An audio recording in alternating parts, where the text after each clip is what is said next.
Hello YouTube. So tonight I'm having pizza, which means I have to make some pizza dough. So this recipe is only for one pizza. So if you want to make two or more, feel free to double this recipe. Now let's get started. You're going to need 2 cups of flour and a little bit extra for rolling out afterwards. You're going to need half an envelope of dry active yeast, or I use about a teaspoon and a bit more. You're going to need about a teaspoon of salt. Pick Himalayan salt's what I'm using. About half a teaspoon of sugar for the yeast. And then after, about a tablespoon of olive oil and a little bit extra for later. First, I'm going to proof my yeast. I'm going to put the sugar,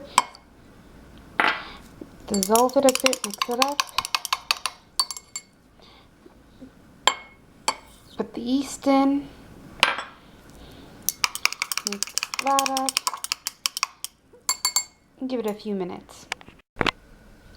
The yeast has proofed, so we're ready to go. So in the bowl I've combined the salt, the flour, and the olive oil. And now I'm going to add in the yeasty water. And I put the sugar in the water, remember, to help the yeast grow. Place it down, lock it into place, and mix it. Now we want this to become a ball, and we're going to mix it until the dough gathers around the dough hook. The dough's a little sticky, so I'm going to add just half a tablespoon of flour. Yeah, sometimes you need to add a little bit more flour, depending on the weather, and I'm going to need a little bit of flour. There we go. And now I'm going to let it knead for a good 5 minutes, and then after we'll be back. It's been over 5 minutes of the dough kneading. So as you can see, it's gathered around the hook. It's not sticking to the sides of the bowl or the bottom. So it's good. I'm going to just turn it up, lift it up, and I'm going to put a little extra olive oil at the bottom just so it doesn't stick while it's rising. And take the dough off the hook. And I'm going to coat the ball and the bowl with olive oil. So then after, you just put a saran wrap on top, a kitchen towel, and then after, you put it in a warm place for about 30 minutes. So it's been over 30 minutes and the dough has risen and it's ready to be rolled out. And also, as a note, I am making it on my pizza stone.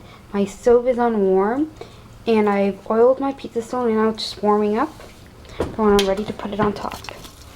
So let's get started. So I'm just gonna flour my counter. Just a little bit of flour, you don't need a lot. And I'm just taking my dough out, flopping it down.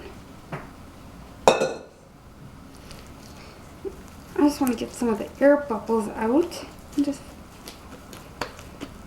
making it into some sort of pizza shape. I'm going to flip it over, get some of the dough there. So what I've learned with making pizza dough is not to make it too thin. So you have to make it at least like just about half an inch thick, or else your pizza will turn out extremely thin and it won't hold any of the toppings. See, so I'm just going to roll it out like so. It doesn't have to be perfect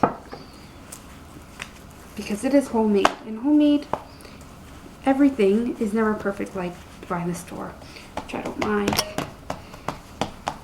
Alright, so that to me is pretty good.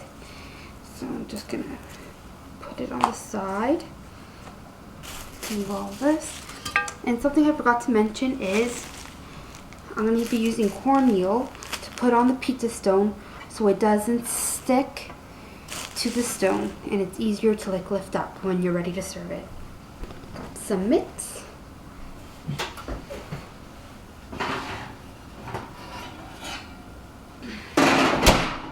Got my pizza stone's a little hot, but actually that's not going to work.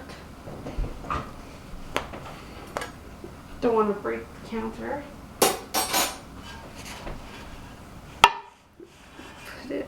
here. I'm going to put a good helping of cornmeal all over the stone. Put my dough on the stone. Kind of shape it a little bit. Right. It's not perfect, but there you have it. Pizza dough. And all I'm going to do now is just put in the oven, let it rise a little bit more before I put my toppings on top. Thank you for watching, and until next time.